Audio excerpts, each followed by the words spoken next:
आज हम एक कहानी सुनेंगे, लेकिन ये सिर्फ एक युद्ध की कहानी नहीं है।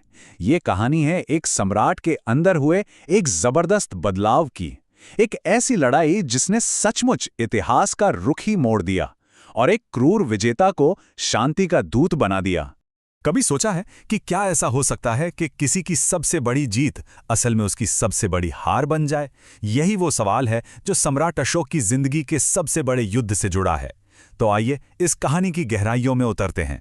लेकिन देखिए, इस महायुद्ध को समझने के लिए ना पहले हमें उस इंसान को समझना होगा जिसके इर्द गिर्द ये पूरी कहानी घूमती है। क्योंकि यकीन मानिए, युद्ध से पहले अशोक एक बिल्कुल ही अलग शख्सियत थे। तो ये थे अशोक, महान मौर्य साम्राज्य के संस्थापक चंद्रगुप्त मौर्य के पोते। और इनका एक ही सपना था, एक ही जुनून, भारत का सबसे बड़ा, सबसे शक्तिशाली साम्राज्य बनाना। बहादुर योद्धा थे, इसमें कोई शक नहीं, सख्त शासक भी थे। लेकिन उन्हें एक और नाम से भी जाना जाता था, एक ऐसा नाम जो थोड़ा डरावना था, चंड अशोक, मतलब क्रूर अशोक। और ये नाम उन्हें इसलिए मिला था क्योंकि अपनी जीत के लिए वो किसी भी हद तक जा सकते थे।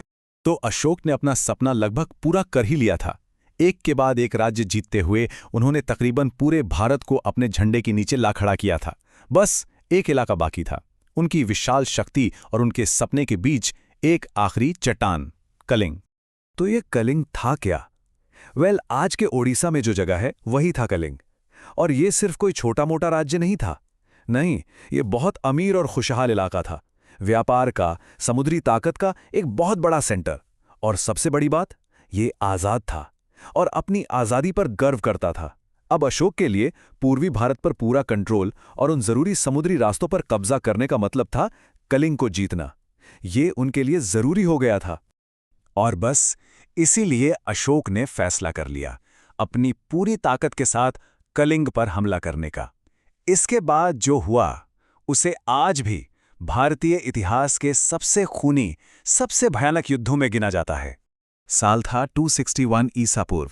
अशोक की विशाल सेना दया नदी के किनारे कलिंग पर टूट पड़ी और इसी के साथ इतिहास हमेशा के लिए बदलने वाला था। अब जो आंकड़े सामने आते हैं वो सच में दिल दहला देते हैं। और ये कोई कहानियां नहीं हैं, ये खुद अशोक के लिखवाए हुए शिलालेख बताते हैं।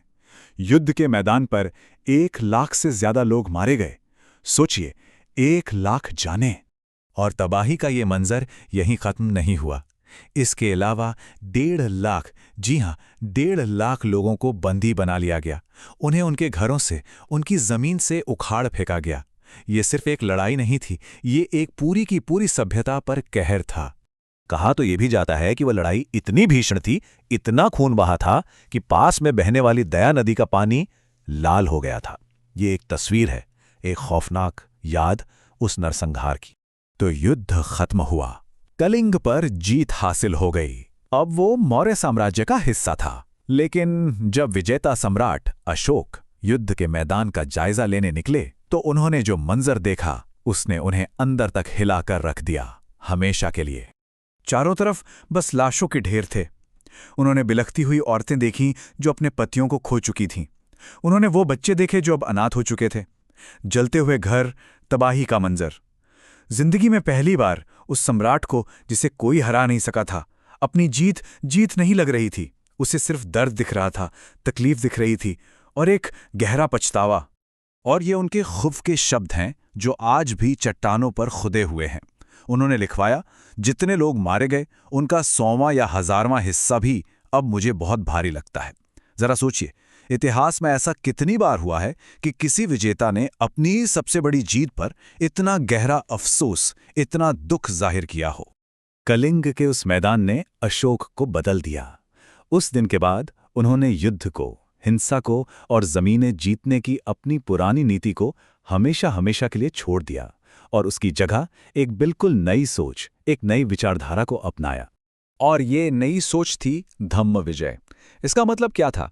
इसका मतलब था तलवार के जोर पर जमीन नहीं, बल्कि धर्म, करुणा और अच्छे शासन के जरिए लोगों के दिलों को जीतना।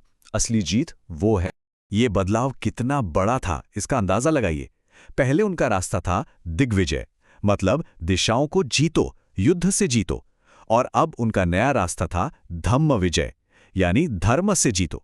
मतलब उन्होंने हिंसा से मिलने वाली ताकत को करुणा से मिलने वाली ताकत से बदल दिया था। और हाँ, ये बदलाव सिर्फ अशोक की सोच तक ही नहीं रहा। नहीं, उन्होंने इस नई सोच को अपने पूरे साम्राज्य की नीति बना दिया। और इसी के साथ उनकी पहचान, उनकी विरासत हमेशा के लिए बदल गई। तो सवाल यह है कि उन्होंने इसे असलियत में कैसे बदला? सबसे पहले तो उन्होंने धम्म महामात्र नाम के अफसर नियुक्त किए, जिनका काम था ये देखना कि राजकाज सही तरीके से नैतिकता से चले।